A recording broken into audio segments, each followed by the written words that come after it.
저희 말씀 나누는 순간 이춘재 논설위원 네, 오셨습니다. 안녕하십니까? 예, 반갑습니다. 늘 일주일에 한 번씩 뵈면서 우리가 쉽게 지나칠 수 있는 아주 중요한 문제들 주로 다루는데 법조 관련된 이야기 나눕니다. 뭐 크게 보면 법조 관련된 이야기일 수도 있고요. 아마 여러 시청자분, 청취자분들이 관심이 있을 주제일지도 모르겠습니다. 제일 많이 요즘 뭐 홍명보 감독이 다 모든 이슈를 제가 일본에 올렸습니다. 혜택을 보는 기관 중에 하나가 중앙선관이라는 얘기도 있어요. 아, 그런가요? 선관위 이슈가 확 묻혔다는 얘기도 하고. 홍명보 이슈 때문에. 홍명보 이슈 때문에. 그래서 관심이 많은데 경찰이 어제 이제 얘기를 했죠. 홍명보 감독과 정몽구 전 회장에 대한 그 수사 고발된 지 2년이 넘었는데 여태까지 질질 끌고 있다가 이제 막 이제 여론이 악화되니까 이번에 이제 수사를 제대로 해보겠다라고 어제 브리핑을 했는데 경찰은 그런 얘기를 해요. 이게 지금 행정소송 제기가 돼 있는데 그러니까 축구협회가 그 2년 전에 문체부 감사 결과에 대한 그 불복 소송이죠. 징계를 해라 했는데 그걸 불복한 거죠. 그렇죠. 불복하면서 이제 그 문체부 감사 결과에 대해서 행정소송을 제기했는데 1심이 나왔거든요. 지난번에. 그래서 이제 경찰은 뭐였냐면 그 행정소송 결과를 보고 우리가 하려고 했다. 그래서 이번에 이제 여론도 안 좋으니까 한번 해본다. 뭐 이런 취지로 얘기한 것 같은데 결론적으로 말씀드리면 수사가 그렇게 쉬운 수사는 아닌 것 같아요. 이게 혐의가 뭐 업무방해 그다음에 이제 이런 것들이 있는데 이 사람들이 뭐 공무원들이 아니기 때문에 원래 공직기관이었으면 이제 직권남용 뭐 이런 걸로 할 수 있는 여지가 있지만 이제 그냥 일반 사인들이기 때문에 이제 업무방해나 이런 거 업무상 배임 이런 걸 적용해야 되는데 결론적으로 말씀드리면 이 고의성, 목적성 이런 것들이 입증이 돼야 되기 때문에 아마 쉽진 않죠. 수사 과정은 쉽지는 않을 거예요. 말씀 주셔서 죄송합니다만 지금 채팅창에 튕김이 계속되고 있다라고 올라오고 있거든요. 혹시 시스템에 문제가 있진 않으신지 한번 좀 확인을 좀 부탁드립니다. 뭐 불편함이 있으셨다면 그 부분에 대해서는 제가 제작진 대신해서 사과를 드리고요. 말씀을 좀 계속 이어가 볼까요? 어쨌거나 핵심은 감독 선임 문제인데 아까 말씀하셨던 것처럼 이거를 수사 과정에서 이 감독 선임 과정에 부당하게 회장이 개입했다. 이거 입증하기가. 제가 이 법조 출입 오래 했습니다만은 잠깐 그 스포츠 부장을 한 적이 있었어요. 그렇죠. 그때가 언제였냐면 2014년 브라질 월드컵 때였어요. 그때도 그때 이제 홍명보 감독이 참패를 당하고 난리가 났어요. 축구협회에서. 그래서 뭐 스포츠 부장들 불러다가 축구협회에서 이제 브리핑도 하고 여러 가지 그런 것도 했었는데 그때 지적됐던 게 뭐였냐면 홍명보 감독이 전술부재 이런 것들. 12년 전에도 그랬어요. 그때도 그랬어요. 그때도. 그리고 그때 이제 뭐 손흥민 기용 여부 이런 것들에 대해서 너무 구설이 많았었는데 그때도 손흥민 고스란히 이번에 반복이 돼가지고 저 개인적으로도 볼 때도 상당히 좀 괴로웠습니다. 이런 게 이게 왜 개혁이 잘 안 될까 축구협회가. 제가 이제 축구협회 카르텔 이런 얘기 그 당시에도 많이 있었고 근데 그게 고스란히 지금 유지되는 것 같아요. 여기에는 제가 미리 말씀드리지만 그 축구협회를 출입하는 그 축구 기자들의 책임도 상당히 커요. 언론의 책임도 크다. 언론이 큽니다. 그리고 뭐 지금은 모르겠어요. 제가 그때 있을 때 보면은 그 일종의 그 축구협회 출입하는 기자들, 이 기자들의 어떤 카르텔도 좀 있는 것 같았어요. 느낌이. 근데 이제 그런 것들이 해소가 안 된 게 지난번 정몽구 회장이 사연임으로 당선이 되는 걸 보면서 이게 참 카르텔이 고쳐지지 않는구나.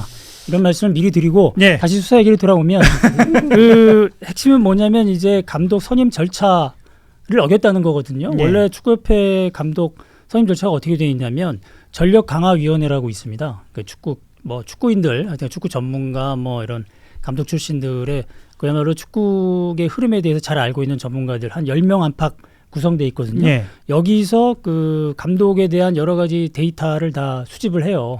그 뭐 롱리스트, 뭐 숏리스트 막 이런 용어들을 써가면서 설명을 하는데 간단히 얘기하면 각 감독들 해외파라든가 이제 국내파 감독들의 성적, 그다음에 뭐 연봉 수준, 그다음에 이 사람들의 축구 스타일 이런 것들을 분석을 해서 이 중에 이제 상당수의 한 대여섯 명 정도의 후보를 추린 다음에 그 중에서 또 구체적으로 그 전문 검증단이라고 있어요. 그 내에서 정말 그야말로 축구에 대한 그 세계적인 흐름이라든가 이런 걸 잘 아는 사람들, 이 사람들로 다시 꾸려서 거기서 집중적으로 이제 다시 검증을 하죠. 그 중에서 이제 최종적으로 1, 2, 3 이 1순위, 2순위, 3순위 후보들을 선정을 합니다. 그러면 이걸 가지고 이제 전력강화위원장 중심으로 그 직접 강화위원장이 이 사람들을 만나면서 협상에 들어갑니다. 연맹 협상에. 왜냐하면 뭐 아무리 우리가 훌륭한 후보라 할지라도 돈 줄 정도 그죠? 캐파가 있어야 되잖아요. 우리가. 그러니까 이제 막 터무니없이 이상한 돈 부르는 사람들은 제끼고 예. 그다음에 이거 좀 한국이 너무 멀어서 나는 좀 가기가 어렵겠구나. 실제로 그런 사람이 있었죠. 있었죠. 예, 클린스만 같은 경우는 뭐 재택근무했잖아요. 예. 그러니까 이제 그런 클린스만 예. 예. 그래서 그래서 예. 그런 것들을 다 따져서 이제 해서 예. 최종적으로 1, 2, 3 후보를 정하면 그 중에서 직접 연방 협상을 한 다음에 그 딜이 이루어지면 그 후보를 축구협회 이제 이사회 이제 거기는 축구협회장과 그다음에 이사들로 이제 구성된 이사회가 있는데 거기서 추인을 받는 거죠. 예. 이런 절차가 있었어야 되는데 지난번 그 홍명보 감독 선임 과정에서는 일단 전력강화위원회에서 그 추천하는 과정 자체가 좀 불투명했다. 그때 당시 그 전력강화위원장이 정혜성이라는 축구인이었는데 그렇죠. 예, 여기 고려대 출신입니다. 여기도 예, 또 이 이임생, 고대 인맥들이 상당히 홍명보, 문제가 다 그렇죠. 저기 하고 근데 전력강화위원장이 그때 1순위로 홍명보 올려놓고 그냥 사퇴해버렸어요. 그렇죠. 예, 본인이 뭐 네. 아프다고 사퇴한 것 같고 예. 그다음에 그러니까 그렇게 되면은 다시 전력강화위원회를 꾸려서 해야 되는데 그때 이제 정몽규 회장이 그 이임생 기술이사 여기도 고려대 출신 그렇죠. 예, 홍명보 감독이 후배고 그렇죠. 홍명보도 예, 그러되고, 예. 예, 그러니까 이임생 이사한테 뭐 전권을 줬다라고 예. 이임생이 주장을 하죠. 근데 네. 이제 법원 판결하고 그다음에 문체부 감사 결과에서는 그거는 정말 권한 없는 이임생 이사가 그렇죠. 예, 네. 아무 권한 없이 지금 그 감독 선임 절차에 전권을 행사한 거다. 그거 잘못됐다라고 이제 이번에 판결을 한 거였고 예. 예, 이임성 이사는 그 당시 얘기를 들어보면 제시 마시 감독인가요? 캐나다. 예. 어제 보니까 그 남아공을 이기고 이겼습니다. 16강 올라갔어요. 예. 그 감독. 그러니까 우리가 거기를 1순위 거기를 잘 협상만 했으면 되는 건데 그게 결렬이 됐어요. 그게 맞아요. 결렬 예, 이유는 뭔지 모르겠으나 아마도 좀 시큰둥했겠죠. 축구협회에서. 그래서 이임생 이사가 결렬되자마자 귀국해서 그날 밤에 홍명보 감독 집을 찾아가서 제발 좀 감독을 맡아달라. 자기가 그렇게 얘기했다라고 지난번에 얘기를 본인의 했었죠. 주장이죠. 예, 본인 주장인데 예. 맞는 것 같아요. 그거는 뭐 축구인들이 거짓말을 안 하니까. 그렇죠. 예. 그래서 이제 그런 과정들이 전부 문제가 됐었고 예. 그다음에 나중에 이제 홍명보 감독에 대해서 그 각 감독의 면접 기회를 주는데 그 전에 그 외국인 감독에 대해서는 뭐 프리젠테이션도 하고 뭐 여러 가지 그런 것들을 했는데 홍명보 감독에 대해서는 그런 것도 없이 그냥 여기서 이제 핵심으로 문제 제기를 하는 게 공정의 문제. 그렇죠. 그래서 이제 공정의 나오는 문제죠. 거죠. 예, 그게 이제 두 번째 공정의 문제고 예. 세 번째는 아까 말씀드린 대로 이제 이사회 추인 과정에서도 예. 그냥 정몽규 회장이 정하고 이사진은 그냥 거수기 역할만 했다.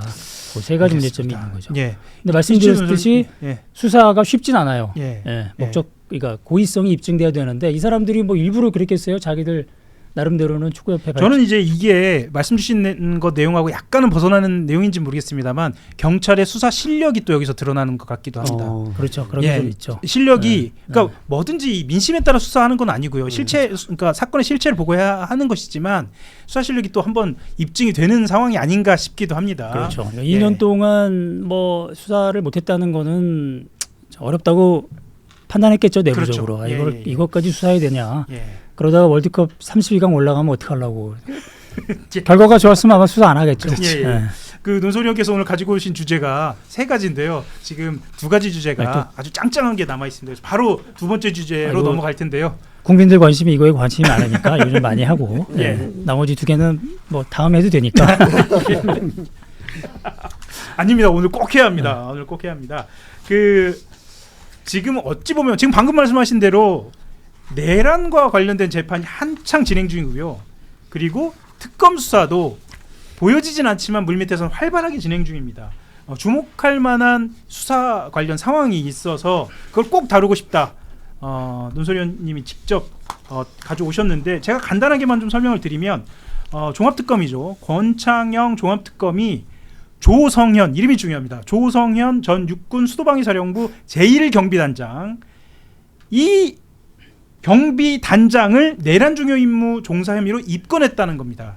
이 조대령은 원래 이 내란 과정에 있어서 혁혁한 그러니까 내란을 막는 데 있어서 혁혁한 공을 세워서 그렇죠. 훈장을 받은 사람이기도 합니다. 네. 이것 관련돼서 말씀 주시고 싶으시다고 해서 가져오셨는데 한번 이야기 한번 해볼까요? 이제 종합특검이 의심하는 거는 예. 이제 전반적으로 그 권창영 종합특검이 그 처음에 출범할 때 그런 얘기했었어요. 이제 좀 더 다른 시각으로 한번 내란을 짚어보겠다. 예. 내란 과정을. 그 얘기는 뭐냐면 이제 내란 세력을 발본색원하겠다 이런 거였거든요. 왜냐하면 이제 그 조은석 내란 특검에서 워낙 그 당시에는 사건이 워낙 많고 큰 그 내란의 어떤 그 뭐라고 그래야 되나요? 그 규모 그다음에 내란의 어떤 방향, 그다음에 내란이 어떻게 진행됐는지 이런 걸 잡는 것 자체가 되게 그렇죠. 힘들었어요. 일종의 본류를 잡아가는 네, 것조차 힘들었죠. 예. 왜냐하면 그 전에 그 헌재에서 대통령 탄핵 결정문 예. 또 그 검찰의 공소장 이런 데 뭐라고 돼 있냐면 지난번에 많이 말씀드렸습니다마는 야당의 의회 독재, 탄핵 남발, 그다음에 뭐 여러 가지 그런 행위들이 윤석열의 12.3 비상계엄 선포의 동기인 점은 인정된다. 예. 그러니까 뭐 직위원 1심 판결문도 그런 거였죠. 그렇죠. 예. 예. 이번에 이제 박성재 저 장관, 예. 이진관 재판장이 한 판결문에서만 그게 뒤집어졌는데 네. 그러니까 이제 그런 것들을 바꾸기 위한 그게 아니라 그 12.3 비상계엄 선포의 동기는 바로 그 윤석열의 어떤 그 자기 권력 독재 강화 예. 이제 그런 거가 목적이었지 야당의 그 야당 탓하는 거는 맞지 않는다. 예. 네, 이런 것들을 하면서 종성 내란 특검은 이제 사초를 다시 쓰는 심정으로 수사하겠다 이렇게 했었는데 지금 권창용 특검은 거기서 한 발 더 나가서 자 그거 좋은데 그럼 그게 아니라 내란 세력을 발본색원하려면 미처 그 내란 특검에서 보지 못했던 부분도 우리가 좀 봐야 되는 거 아니냐. 예. 네, 그런 차원에서 지금 진행되는 게 지난번 이제 홍장원 1차장에 대한 어떤 그런 수사. 예. 이제 그게 뭐였냐면 홍장원 차장이 당시 그 정치인 체포제에 대한 그런 폭로 예. 이게 상당히 중요하긴 했지만 그게 하나의 국면이기도 했습니다. 그렇죠. 예. 그거 잘 됐기 때문에 국회에서 탄핵 의결이라든가 이런 것들이 예. 그때 겁을 먹은 한동훈 대표가 협조를 그렇죠. 해가지고 맞습니다. 예. 자기가 정치인 체포제에 포함됐다는 걸 알고 확 화를 낸 거잖아요. 아무튼 그래서 그래서 이제 이 내란 수습이 상당히 잘 순조롭게 진행이 된 거죠. 예. 거기에 기여를 했는데 특검에서 의심하는 거는 그 바로 그 12.3 비상계엄 선포된 이후에 국정원의 행적들을 봤더니 그 미국 정보기관 CIA나 이런 쪽에 내란에 대한 비상계엄에 대한 합리화 이런 것들을 선전하는 그런 그 자료들을 만들었는데 예. 거기에 홍장원 차장이 관여돼 있다. 예. 사실상 책임자였다라는 뭐이 직급으로 봤을 때 그죠? 예, 직급으로 이제 그렇게 예. 보는데 그거 뭐 국정원장이 지시를 했는데 그러면 그걸 그냥 전달한 그런 거라면 그걸 그렇게 볼 수 있느냐? 이제 반론이 있는 거죠. 예. 홍장원 차장은 지금 그렇게 반론하고 예. 있고. 논쟁에 지금 가 있고요. 예, 근데 지금 이 피의자 신분으로 해서 지금 조사를 세게 하고 있어요. 한 예. 3차례, 4차례 정도 지금 소환하고 있는데 그 특검이 이제 곧 한 달이 채 안 남았기 때문에 7월 24일인가 이제 끝나거든요, 수사기가. 예. 그 전에 지금 기소를 할 태세예요. 예, 거기까지 진행됐었는데 이제 최근에 지난주에 나온 얘기는 조성현 전 단장까지 예. 지금 그 내란 중요 임무 종사 혐의로 입건했다라는 소식이 나와서 뭔가에 취재를 해봤더니 이제 그런 논리예요. 예. 이진우 당시 수방사령관이 그 니네 갖고 있는 니네 휘하 부대 국회 출동시켜라 이렇게 지시를 했더니 출동 지시를 내렸습니다. 네, 네. 근데 그 조성현 단장이 그 지시를 자기 휘하 부대장들한테 전달했다는 거죠. 예. 그 행위는 내란 중요 임무 종사로 볼 수 있는 거 아니냐. 물론 조성현 대령이 그 당시에 처음에 그 지시를 받고 가만히 상황을 판단해 보니까 특히 이제 그런 얘기를 해요. 그 작년 2월에 그 헌재에 나가서 예. 윤석열 대통령 탄핵 심판 증인으로 나가죠. 그때 자기가 상세히 얘기를 해요. 처음에 그 지시를 받고 너무 당황스럽다는 거죠. 이게 도대체 예. 뭐지? 왜 정말 국회에 무슨 소요 사태가 발생했나? 그 현황 파악이 제대로 안 네, 된 안 상태죠. 됐기 때문에 예. 왜냐하면 군인들이 뭐 우리처럼 항상 기자들처럼 뭐 24시간 뉴스 보고 있는 것도 아니잖아요. 그러니까 그런 상황이었기 때문에 고민을 했다가 자기가 그때 그런 얘기를 하죠. 다시 이진우 사령관에 전화를 해가지고 예. 이거 우리 임무가 아닌 것 같습니다. 재검토해 주십시오라고 전화했다는 진술까지 했거든요. 그때. 그리고 나서 그 조성현 단장이 먼저 선발대로 자기 차를 타고 예. 그 군용차를 타고 여의도에 들어오려고 봤더니 시민들이 맨몸으로 막더라 군인들을. 그래서 이건 뭐가 잘못됐구나. 지금 상황에서 그 내 휘하 부대들이 만약에 여의도에 진입하면 이거는 뭔가 유혈 사태가 날 것 같다. 그렇죠. 그런 판단하에 자기가 서강대교에서 대기하고 있어라는 명령을 내렸다는 거거든요. 사실은 지금 말씀하신 게 영화보다도 더 영화적인 장면이에요. 그렇죠. 그런 서강대교에서 거죠. 실제로 예. 군병력이 멈춘 거잖아요. 멈춘 거잖아요. 예. 우리가 그 서강대교만 건너면 바로 국회입니다. 12.12.5.18 그 그린 영화 예, 서울의 봄 서울의 같은 봄 거기 장면이 보면은 있었습니다. 예. 넘어오잖아요. 예. 그죠? 그걸 처음에 했다가 회군시켰다가 다시 그걸 거짓말로 전화했더니 받고 넘어오잖아요. 그런 장면이 예, 있습니다. 있어요. 예. 저거 나중에 한번 영화 보시면 잘 아실 텐데. 네. 근데 조성현 단장은 서강대교에서 그 병력을 대기시켰거든요. 예. 그래서 그 행위 때문에 국회가 그 군에 의해서 장악이 안 됐고 예, 시민들이 그래서 실제로도 큰 피해 그렇죠. 없이 넘어갔다 볼 수도 넘어갔고. 있는 거죠. 예. 예. 그래서 이제 국회에서 무사히 계엄 해제 요구안이 의결이 됐고 그러니까 결과적으로 봤을 때는 조성현 단장은 이 내란이 성공하지 못하도록 막은 공로가 있는 거죠. 그래서 그것 때문에 훈장까지 받았고